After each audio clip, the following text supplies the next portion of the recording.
warahmatullahi wabarakatuh. Perkenalkan, nama saya Mujaki Purnama dengan NPM 213405056 dari kelas E Manajemen Pendidikan Pancasila Kelompok 4, menyampaikan mengenai apa itu Pancasila sebagai dasar ilmu pengetahuan. Ada dasar dari pengembangan ilmu pengetahuan dan teknologi yang ada di Indonesia. Ini Pancasila berperan sebagai sumber nilai, kerangka berpikir, dan juga basis moralitas. Sebagai dasar ilmu pengetahuan bagi mahasiswa adalah untuk memperlihatkan Pancasila sebagai rambu-rambu normatif bagi pengembangan ilmu pengetahuan di Indonesia. Juga, pengetahuan dan teknologi di Indonesia harus berakar pada budaya bangsa Indonesia dan melibatkan partisipasi masyarakat yang luas. Karena itu, kemajuan dan perkembangan ilmu pengetahuan sangat diperlukan dalam upaya mempertahankan segala kekayaan yang dimiliki oleh Indonesia, serta menjawab segala tantangan zaman. Penguasaan ilmu pengetahuan dapat tetap menjaga persatuan dan kesatuan bangsa Indonesia. Sila yang ketiga Pancasila yaitu Persatuan Indonesia. Maka dari itu, ilmu pengetahuan dan Pancasila memiliki hubungan yang sangat erat. Ilmu pengetahuan diperlukan dalam pengamalan Pancasila. Selain, kita juga harus tetap melaksanakan pedoman dan nilai-nilai Pancasila. Pengembangan ilmu pengetahuan ini tidak terjebak dan tepat sasaran untuk mencapai tujuan bangsa Indonesia sesuai Pancasila.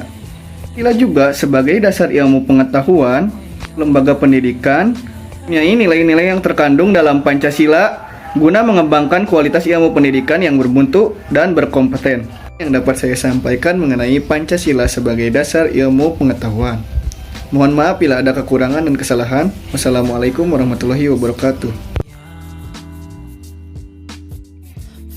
Assalamualaikum warahmatullahi wabarakatuh. Perkenalkan, nama saya Nopianti dengan nomor NPM 213402005 dari kelas E Manajemen.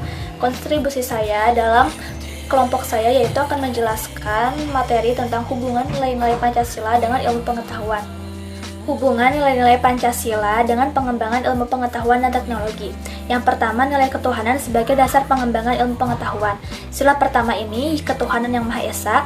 Sila ini memberikan dasar bahwa iptek tidak hanya memikirkan apa yang ditemukan, apa yang dibuktikan, dan yang diciptakan, tetapi juga harus dipertimbangkan maksud dan akibatnya. Sila ini menempatkan manusia di alam semesta itu bukan sebagai pusatnya, melainkan sebagai bagian yang sistematik dari alam yang diolahnya. Yang kedua yaitu nilai kemanusiaan sebagai dasar pengembangan ilmu pengetahuan. Sila kedua ini kemanusiaan yang adil dan beradab. Sila ini memberikan dasar-dasar yang moralis bahwa manusia dalam mengembangkan iptek haruslah dengan cara yang beradab, harus berdasarkan pada hakikat dan tujuan demi kesejahteraan bersama. Iptek bukan untuk keserakahan manusia, melainkan untuk meningkatkan harkat dan martabat manusia. Yang ketiga, nilai persatuan sebagai dasar pengembangan ilmu pengetahuan. Sila ketiga, Persatuan Indonesia. Sila ini mendasari bahwa iptek hendaknya dapat menumbuhkan rasa yang nasionalisme, rasa kebesaran bangsa sebagai bagian dari umat manusia di dunia. Yang keempat, nilai kerakyatan sebagai dasar pengembangan ilmu pengetahuan. Sila keempat ini yaitu kerakyatan yang dipimpin oleh hikmat kebijaksanaan dalam permusyawaratan perwakilan. Sila ini mendasari bahwa pengembangan iptek haruslah bersifat demokratis, artinya ilmuwan memiliki kebebasan untuk mengembangkan iptek, namun juga harus menghormati pendapat orang lain. Yang kelima, nilai keadilan sebagai dasar pengembangan ilmu pengetahuan. Sila kelima, keadilan sosial bagi seluruh rakyat Indonesia. Sila ini mendasari bahwa pengembangan iptek dalam menjaga keseimbangan keadilan di kehidupan manusia, yaitu keseimbangan keadilan dalam hubungannya dengan dirinya sendiri, manusia dengan Tuhannya, serta manusia antar manusia. Kelima, nilai dasar Pancasila ini merupakan fondasi yang paling kuat bagi bangsa Indonesia untuk mengembangkan iptek dengan syarat yang mutlak, tidak bertentangan dengan nilai-nilai Pancasila. Kaitannya nilai-nilai Pancasila dengan manajemen seperti menggali nilai-nilai ekonomi keindonesiaan berbasis Pancasila. Manajemen Pancasila bisa terjadi jika perusahaan manajemennya berasaskan dengan nilai-nilai yang berbasis spiritualitas. Perusahaan tidak sekedar menyediakan lapangan pekerjaan, tapi jauh lebih penting isinya adalah melakukan perubahan sosial yang dimulai dari diri sendiri. Terutama pada ekonomi global yang banyak bertumpu kepada nilai-nilai pasar yang liberal. Idiom siapa kuat maka ialah yang akan menguasai pasar. Karena itu, Pancasila sebagai dasar negara dan menjadi ideologi bangsa harus bisa penyelenggaraan pemerintahan pembangunan dan juga hubungan internasional. Assalamualaikum warahmatullahi wabarakatuh. Perkenalkan, nama saya Tiara Megaranti dengan NPM 2134025616 dari Pendidikan Pancasila kelas E. Pada kesempatan kali ini, saya akan menjelaskan mengenai peranan Pancasila dalam pengembangan ilmu pengetahuan dan teknologi di Indonesia. Yang pertama adalah sebagai filtrasi. Pancasila berperan sebagai filtrasi masuknya ilmu pengetahuan dan teknologi dari negara lain yang tentunya mengandung budaya atau nilai asing. Pancasila memfilter dengan 5 silanya sehingga Indonesia mampu mempertahankan ciri khas atau integritas bangsa tanpa ketinggalan zaman di era globalisasi. Meskipun yang kita pakai seumpama adalah ilmu atau teknologi barat, tetapi hal tersebut tidak mengubah nilai moral kita menjadi mirip seperti barat. Kita harus menjaga nilai dan karakter kita sebagai warga negara Indonesia. Sebagai contohnya adalah masuknya ilmu dan teknologi internet di Indonesia. Seperti yang kita tahu, internet dapat diakses oleh siapapun, bahkan anak kecil pun dapat mengaksesnya dengan mudah. Internet sendiri mengandung berbagai konten, baik konten positif seperti pengetahuan, otomotif, dan sebagainya. Selain itu, internet juga mengandung konten negatif yang tidak sedikit pula, seperti pornografi. Di negara barat, pornografi merupakan budaya yang dilegalkan, sedangkan di Indonesia, pornografi merupakan budaya yang sangat berbahaya dan dapat merusak moral bangsa. Untuk itu, di sini Pancasila berfungsi sebagai penyaring budaya tersebut agar tidak masuk ataupun menguranginya. Peran pemerintah, terutama Kementerian Komunikasi dan Informasi yang memblokir konten negatif seperti pornografi di internet adalah sebagai tolak ukur. Dalam pengembangan ilmu pengetahuan dan teknologi tidak selalu bernilai positif, namun juga dapat bernilai negatif. Oleh karena itu, Pancasila di sini berperan untuk mengukur baik buruknya perkembangan ilmu pengetahuan dan teknologi tersebut. Maksudnya, dengan memakai patokan baik dan buruk berupa Pancasila, kita menjadi tahu iptek yang mana yang baik dan buruk bagi bangsa Indonesia.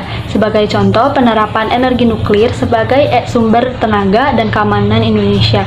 Dilihat dari sumber tenaga nuklir mampu menjadi tenaga alternatif yang memiliki waktu durasi yang sangat lama untuk habis dan bisa menjadi alat pertahanan militer yang mumpuni.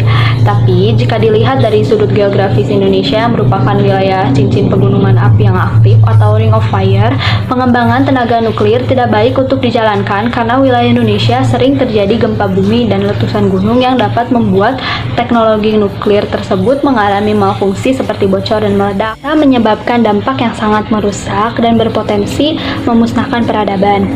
Dari itu dapat disimpulkan bahwasannya pengembangan ilmu pengetahuan dan teknologi nuklir tidak baik bagi negara Indonesia adalah sebagai alat kontrol. Perkembangan ilmu pengetahuan dan teknologi yang tidak terkontrol akan menimbulkan penyimpangan-penyimpangan yang tidak diinginkan.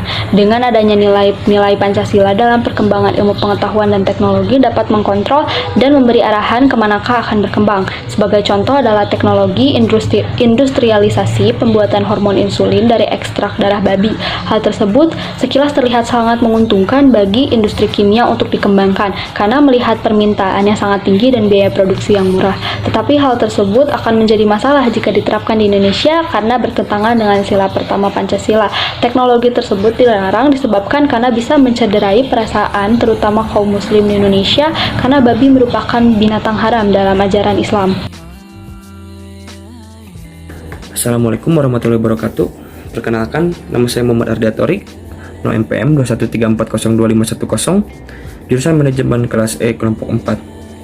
Dalam video kali ini saya akan menjelaskan tentang tantangan Pancasila dalam pengembangan ilmu pengetahuan dan teknologi. Dalam pengembangan iptek, berdasarkan nilai-nilai Pancasila tentunya mendapat tantangan yang tidak ringan, apalagi sekarang terjadi arus globalisasi yang pesat. Berbagai budaya, pengetahuan, dan teknologi tersebar luas dengan cepat. Perkembangan kapitalisme yang menguasai perekonomian dunia, termasuk Indonesia, terdapat nilai-nilai yang bertentangan dengan Pancasila. Nilai-nilai tersebut seperti merampas, merebut, berkompetisi, bebas, dan tak ada aturan. Indonesia mengandung ekonomi Pancasila yang digunakan sebagai teknik ataupun ilmu dalam perekonomian Indonesia. Ekonomi yang di dalamnya termasuk demokrasi, asas kekeluargaan, dan gotong royong.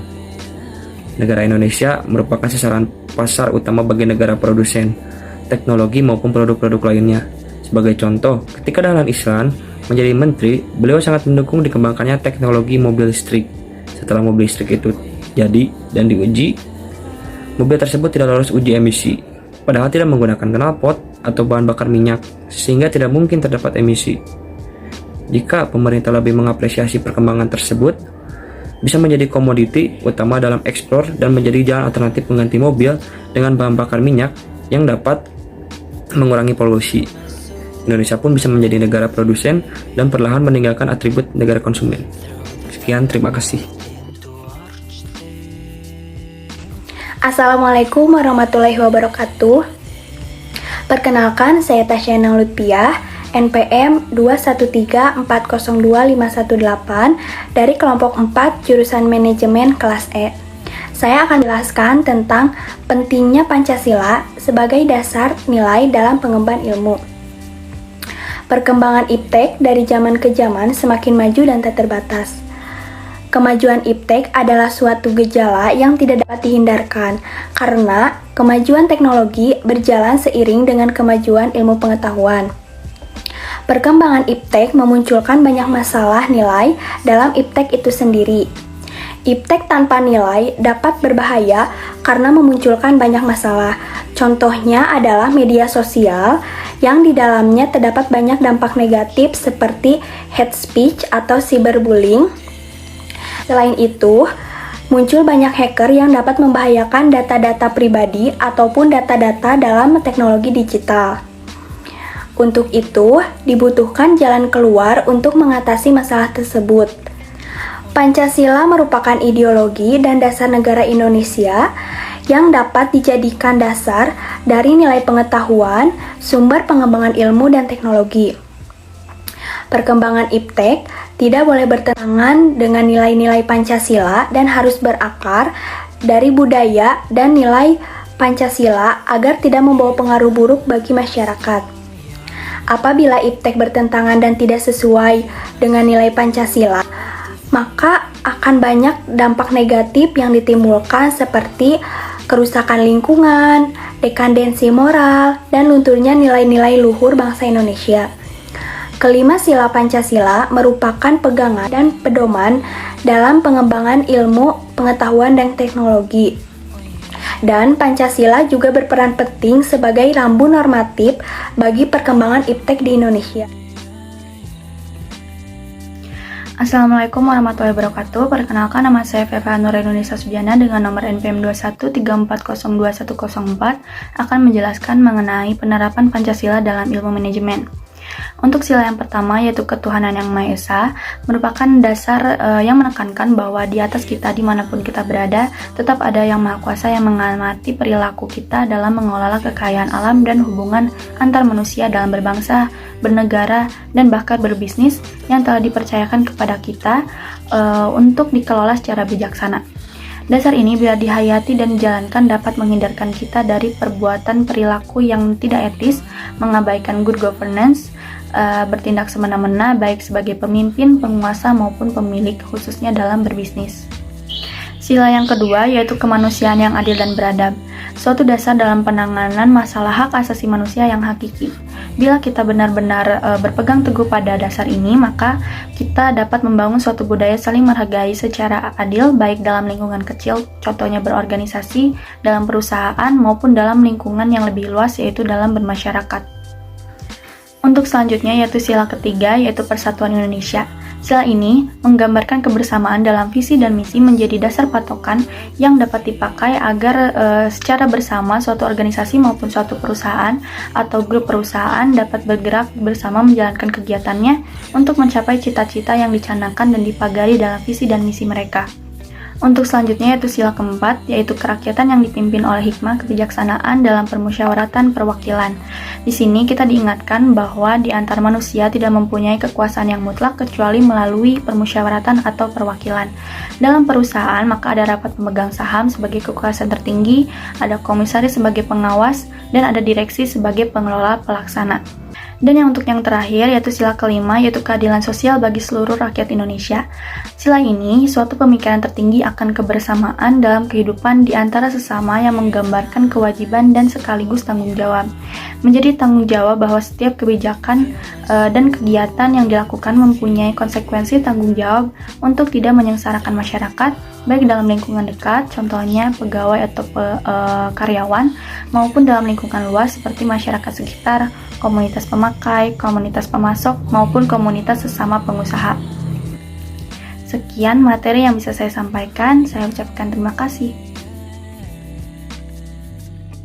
Kesan dan pesan selama pembelajaran daring pada mata kuliah pendidikan Pancasila ini, yaitu kesannya menambah wawasan dan pengetahuan baru, pembawaan materinya sangat rinci juga menarik sehingga tidak merasa bosan, dan penjelasannya mudah dimengerti.